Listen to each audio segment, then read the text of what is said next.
Hey everyone, welcome back to the channel. Today I'm going to be going over a new technique that's out there, and this one's going to be somewhat of a failure, so just FYI. But these colors that I've chosen are black, green, purple, and white. And I really like the way purple and green look together. It's kind of like alien to me, but yeah, so here I am just mixing them up. This purple color is really fascinating. It's kind of got like a bluish, I don't want to say glitter, but it's like a bluish kind of iridescence to it. I made a watercolor paint out of that color, and I think it's called You're Turning Violet Violet, so I don't know, you could check that out on the website as well. I'm just doing what I normally do by melting my hard oils and then adding my liquid oils in there just to lower the temperature a little bit. Should be around 80-ish something degrees, and then my lye solution is also cooled. This fragrance is pink grapefruit, and I get it from Wholesale Supplies Plus, and pink grapefruit is an excellent mover. It just works so well in cold process soap, and it also retains its scent. It's a very fantastic fragrance. But here I am at like 79-ish degrees before I start blending. And with this technique, I probably should have let it, I don't know. So you take it, you're going to do an ombre. You're going to do several ombres. I just got this to maybe light-ish trace just past emulsion. And because with ombre, you want it to be thin so that everything kind of blurs together. But at the same time, with this technique, the watercolor portion of it, you want it to be able to get thick enough to where you can scoop it into another mold. You'll see what I mean here later, but right now I'm just measuring my soap batter for the different colors. I wanted to have the least amount of color for black because black really overwhelms, and then the most for white because I have the most portions going with that. However, I should have planned this a little bit better as far as my ombre is concerned. I was thinking more of like dishes. I didn't want to have to clean a bunch of dishes, so I just mixed 4 different things and tried to organize it in such a way that the colors maintain their integrity during the ombre process. Because if you remember, if you watched my other video on ombres, you know that you're going to be mixing the colors together. So if you want that original color intact, I did white first, so that way the color wasn't completely destroyed. It was just a lighter version of the same color. So that's kind of my approach with this here.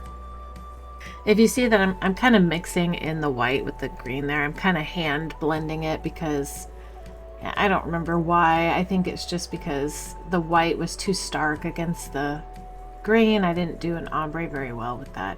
I was working really fast with this because I think I realized while I was doing it that my ombre wasn't going to work out the way I was hoping it to. So I was just kind of like working really fast so I could just get it over and then see what the final result would be, if it would work.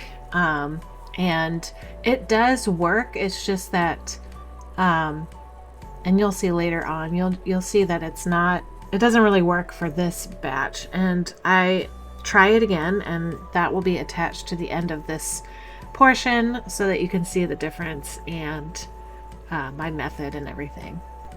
So the general idea is you want to kind of get a couple layers of ombre in there, and they can be different colors of ombre. So like my other video there where I did the pink to purple, this is just, multiple different ombres. So I did a green to white-ish, and then purple to white-ish, and then white to black, and then purple to green. And then, so because I mixed purple and green, it kind of turned into this like purplish gray.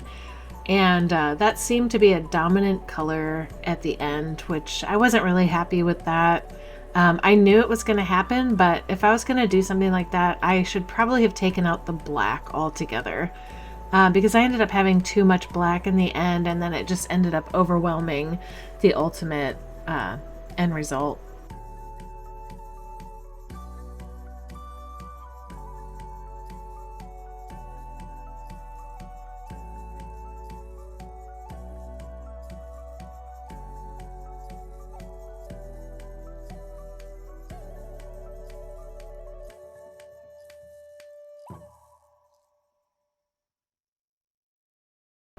Okay, so after I was done filling the mold, I let it harden a little bit, and I did check there in the corner to see if it was solidified enough, and that first scoop was like perfect-ish. I mean, it was kind of slime. I don't know. It was a little bit liquidy. It probably should have been a little bit more solid than that. But the point is to get, you're kind of like plopping in these chunks that already have like kind of a gradient in them, and it kind of gives this soft brushed look to your soap.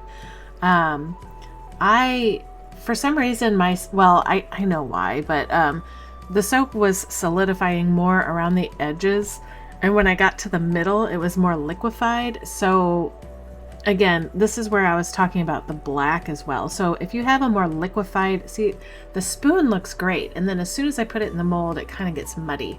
So if you have too much black in there, it's gonna just overwhelm everything. And that's true for any dominant color. Like it could be, you know, a dark blue or anything like that. So that's kind of what happened here. And I mean, while it looks kind of cool,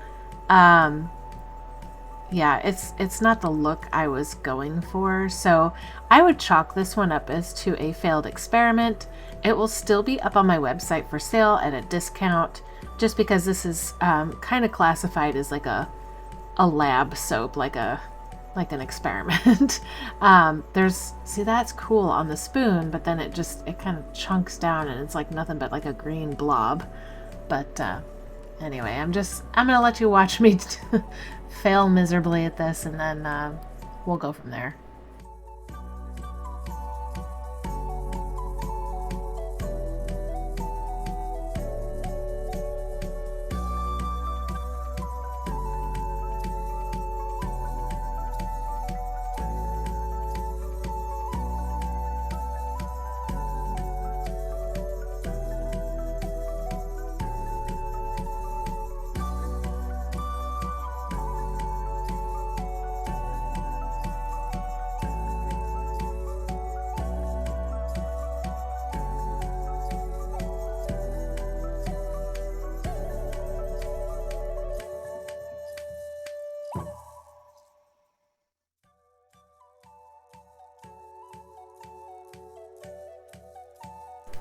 So the bottom is kind of cool, like I expected it to be, but you know, eventually when I cut into it, it doesn't translate well. So anyway, the top here you can see is like all gray, so I didn't have really high hopes for it. But we gotta cross cut these.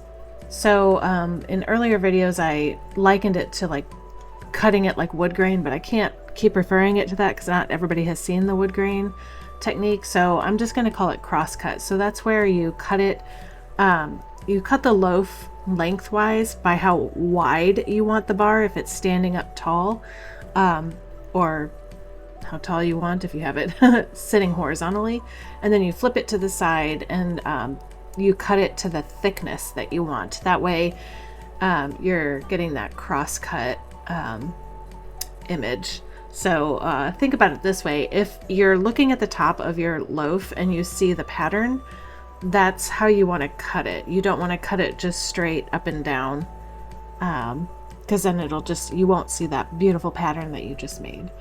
So yeah, but you can see that this one's got some really big chunks of green, a few chunks of purple in it, and it's pretty cool in its own right, but it's not what I was looking for. So I'm gonna list this one on my site as Big Nasty, even though it's not really nasty and it smells phenomenal, but that's how it'll be listed on my website.